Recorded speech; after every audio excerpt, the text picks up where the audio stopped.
Buenos días, mis queridos hermanos, que la paz del Señor les acompañe en este precioso día. Como les he prometido, les vuelvo a traer otra serie, la segunda serie de evidencias de textos que vienen a ayudarnos en poder entender este concepto de la unión de la humanidad con la divinidad. Esta plataforma imbatible, el día de la expiación, que por desgracia muy poca gente predica y sobre todo entiende. Digo esto sobre todo en cuanto a la luz que nos fue enviada en 1888, ¿verdad? Por lo tanto, vamos a ver hoy otra tanda de textos para poder comprender este mensaje mucho mejor y tener mayor bases de estudio para poder entender este mensaje. Cristo tomó sobre sí la humanidad y dio su vida en sacrificio para que el hombre, al convertirse en un participante de la naturaleza divina, pudiera tener vida eterna. Otra vez vemos otro texto que nos habla de este principio, ¿no? Ser participantes de la naturaleza divina. Jesús vino a sufrir en nuestro favor para poder impartirnos su justicia. Ya hablamos cuál era la justicia de Cristo, ¿verdad? El Padre habitaba en él. Esta es la justicia de Cristo y esta es la justicia que nos quiere impartir a nosotros, ¿verdad? Solo hay una forma de escapar para nosotros y eso se encuentra solo en convertirse en participantes de la naturaleza divina. Aquí vemos un texto bastante precioso y nos deja bien claro, solo hay una forma de escapar para nosotros, en convertirnos en participantes de la naturaleza divina. Y ya sabemos, el final del día de la expiación, pues este hecho por decreto divino ocurrirá. No hay tiempo para doblar nuestras manos. Es un texto de 1892. Cuando llegamos a sentir nuestra total confianza en Cristo para salvación, debemos doblar nuestras manos y decir: no tengo nada que hacer, estoy salvada, Jesús lo ha hecho todo. No, dice la selva del Señor, debemos desplegar todas las energías para que podamos ser partícipes de la naturaleza divina. Es decir, que es una obra conjunta entre nosotros y Dios. Lo que nos quiere decir aquí es que no podemos vivir en desobediencia, ¿verdad? Sino que en la naturaleza que tenemos, ya lo tratamos en otras exposiciones, en la naturaleza que tenemos debemos de procurar obedecer, ¿verdad? Eso es lo que el texto nos quiere decir. Debemos estar continuamente observando, esperando, rezando y trabajando, porque esta es en realidad la vida de un cristiano, ¿verdad? Que vive en obediencia a Dios.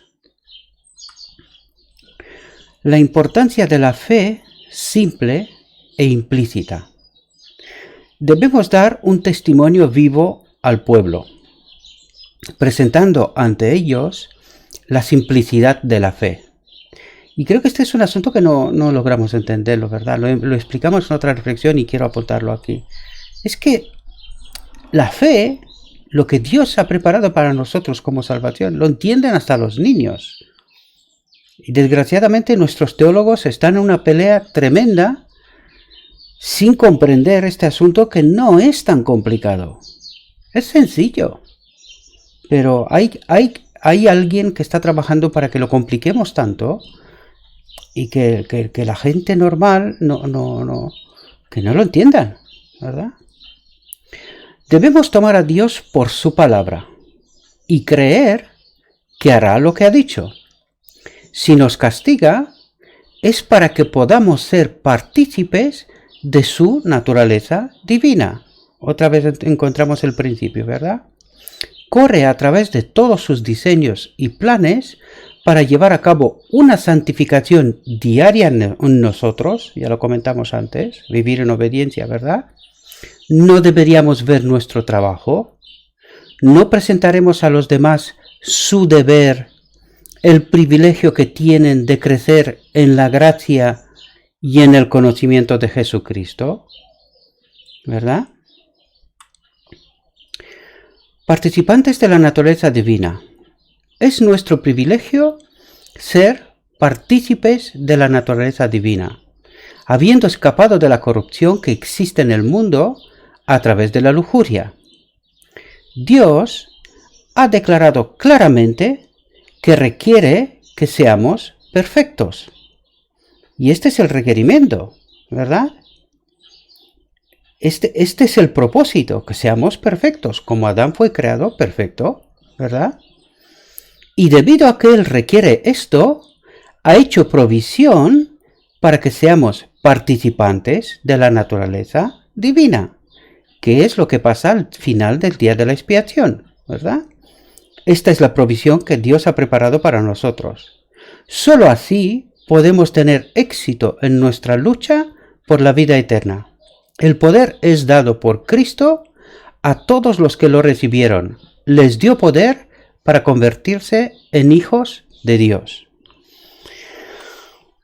Cristo, en la debilidad de la humanidad, debía enfrentar las tentaciones de alguien, y ahora lo explicamos quién es este alguien, que posee los poderes de la naturaleza superior que Dios había otorgado a la familia angelical. ¿Quién es ese alguien? Que es ángel, que tiene más poder que un humano. Pues en este caso es Satanás, ¿verdad? Cristo, en la debilidad de la humanidad, debía enfrentar las tentaciones de ese alguien, de Satanás, que posee los poderes de la naturaleza superior que Dios había otorgado a la familia angelical. Él sigue siendo un ángel, ¿verdad? Caído, pero ángel.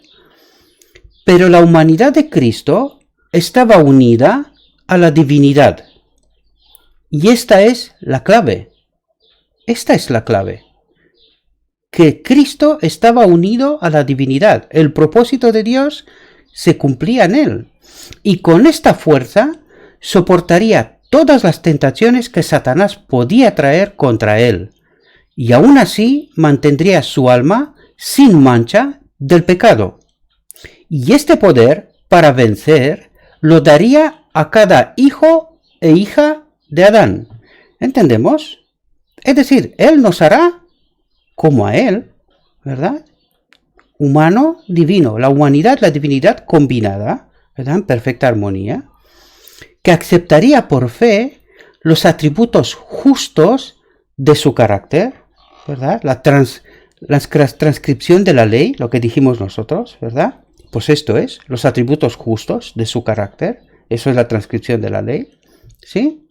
Dios amaba tanto al mundo que dio a su Hijo unigénito para que cualquiera que lo aceptara pudiera tener poder para vivir su vida justa. Cristo demostró que es posible para el hombre aferrarse por fe al poder de Dios. Mostró que el pecador, mediante el arrepentimiento y el ejercicio de la fe en la justicia de Cristo, ya dijimos que es la justicia de Cristo, lo humano y lo divino combinado, ¿verdad? Puede reconciliarse con Dios y convertirse en un participante de la naturaleza divina, superando la corrupción que hay en el mundo a través de la lujuria.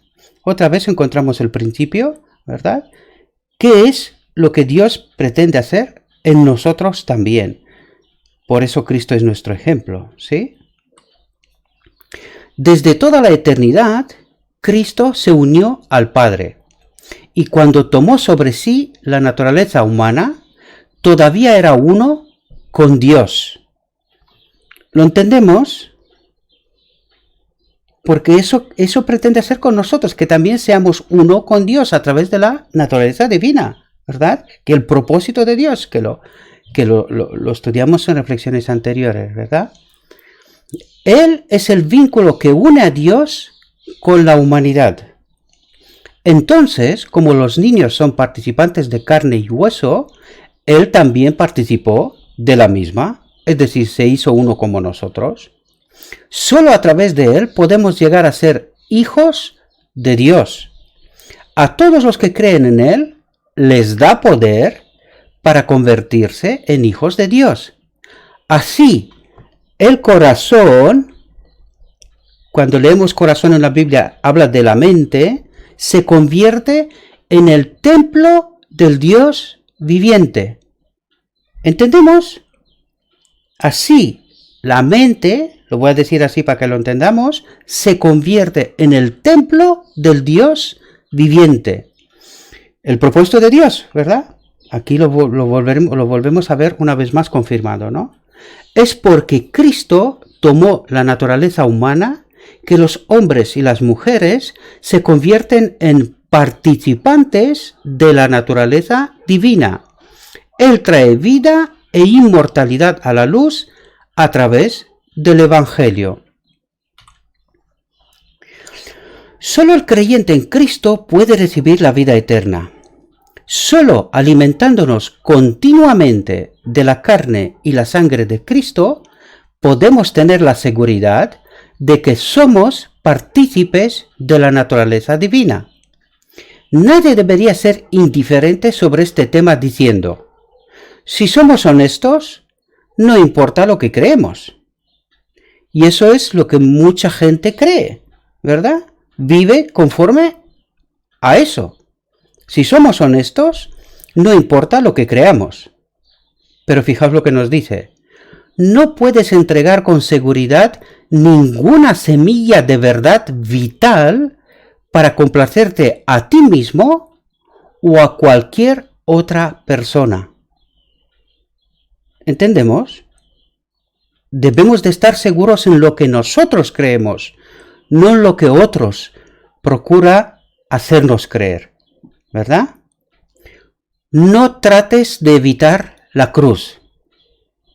Y aquí lo que está diciendo es que tenemos que tener una experiencia personal, que tenemos que llevar nosotros la cruz de Cristo, para ser más explícito, ¿verdad? Y pasar por lo mismo, porque llevar la cruz de Cristo implica muchas cosas.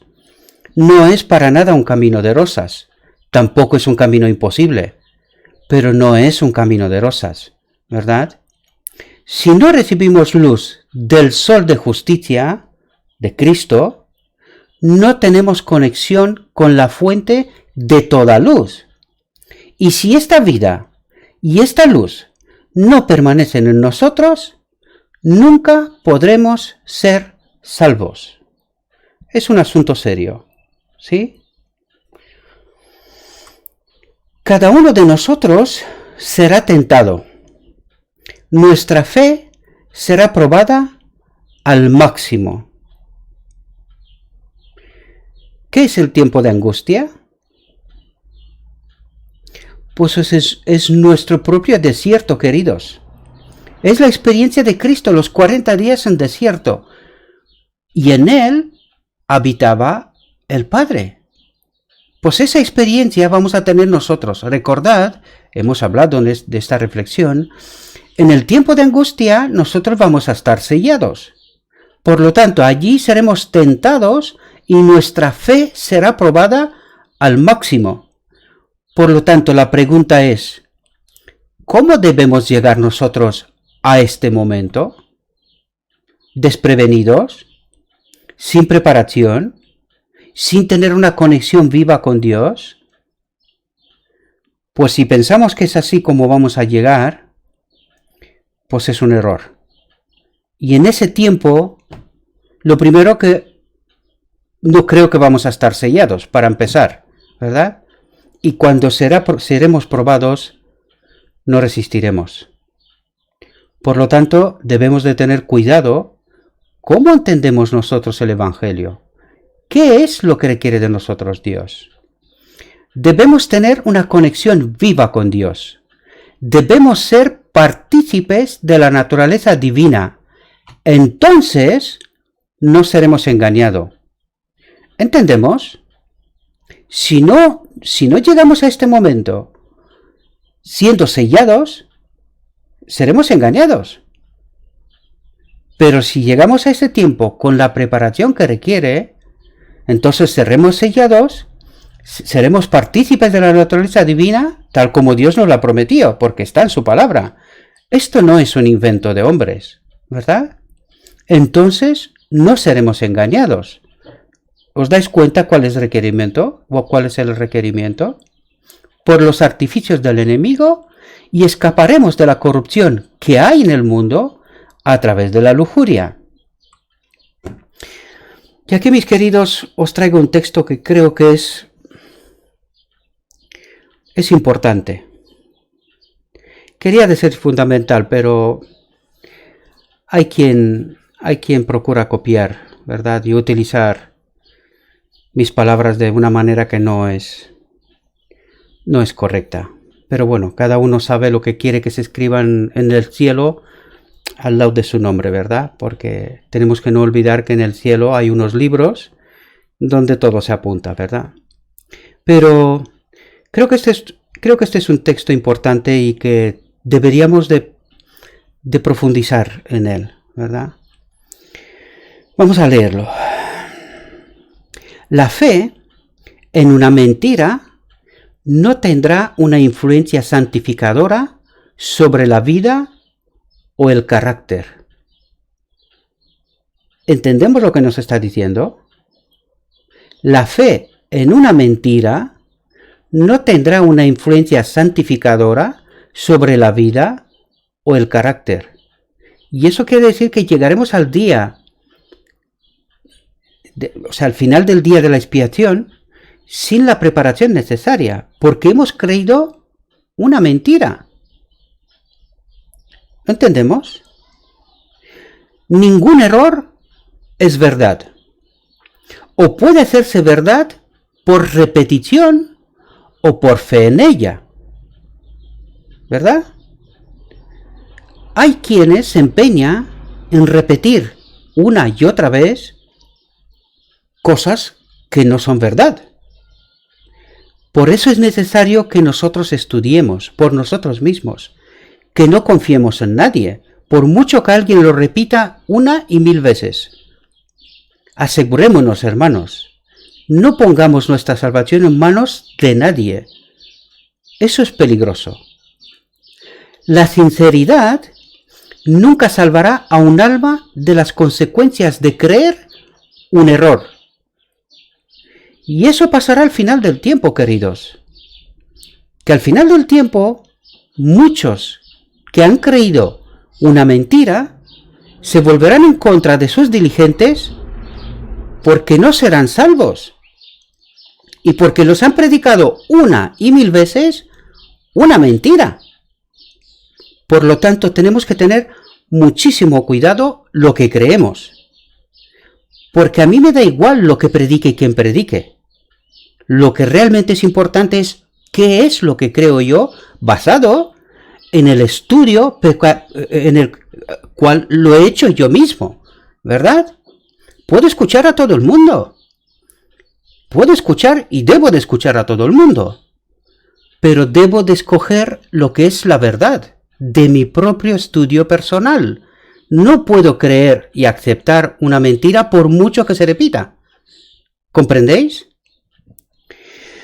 Sin sinceridad, no hay una religión verdadera.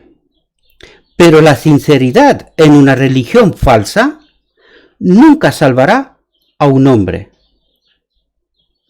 Esto es muy importante, queridos. Esto no es un juego. Esto es serio. Puedo ser perfectamente sincero al seguir un camino equivocado. Pero eso no lo convertirá en el camino correcto, ni me llevará al lugar que deseaba alcanzar. ¿Entendéis? Yo puedo ser honesto, puedo ser sincero, pero no me va a valer la excusa por decir que es que mi pastor o mis dirigentes es lo que me han predicado. ¿Y si ellos están engañados? ¿Qué pasará? Pues fijaos lo que está diciendo el texto. Por muy sincero y por muy honesto que puede parecer que sea, porque yo no creo que sea así realmente. Si realmente soy sincero y soy honesto, debo de procurar entender el Evangelio yo mismo. Y cuando alguien me predica, pues debo contrastar, ¿verdad? Porque si esta persona está equivocada, ¿qué pasa con mi salvación? La perderé igual, queridos. Es doloroso lo que estoy diciendo, pero eso es lo que nos está diciendo la palabra de Dios. Por muy sinceros, muy honestos que seamos, no nos salvaremos. El Señor no quiere que tengamos una credulidad ciega, y llamamos a eso la fe que santifica, porque nos santifica, ¿verdad? Y fijaos ahora, la verdad es el principio que santifica. ¿Qué es la verdad? Es la palabra de Dios. Es así que santifica. La verdad es el principio que santifica. Y por lo tanto, nos toca saber qué es la verdad. No lo que me cuentan, sino que lo tengo que estudiar yo. La tengo que averiguar yo, querido. ¿Entendemos? Debemos comparar las cosas espirituales con las espirituales. Debemos probar todas las cosas, pero retener solo lo que es bueno, lo que lleva las credenciales divinas, es decir, lo que está escrito. Por mucho que alguien me diga que yo estoy en el error, si está escrito, me va a perdonar. Pero para mí, lo importante es la palabra de Dios. Y este es mi consejo para todos vosotros, queridos. Lo he dicho una y otra vez por activa y por pasiva. Y hay gente que, desgraciadamente, en lugar de comprobar el mensaje, me está comprobando a mí. Bueno, si esa es su forma de identificar la verdad, bueno, es su decisión. Yo no puedo hacer nada más. Solo voy a presentar las evidencias. Lo escrito está. Y solo me importa la palabra de Dios, la que lleva las credenciales divinas. Ninguna credencial humana me importa. Que Dios os bendiga, espero que os haya servido esta reflexión, que tengáis un precioso día. En el nombre de Jesús te lo he dicho todo. Amén.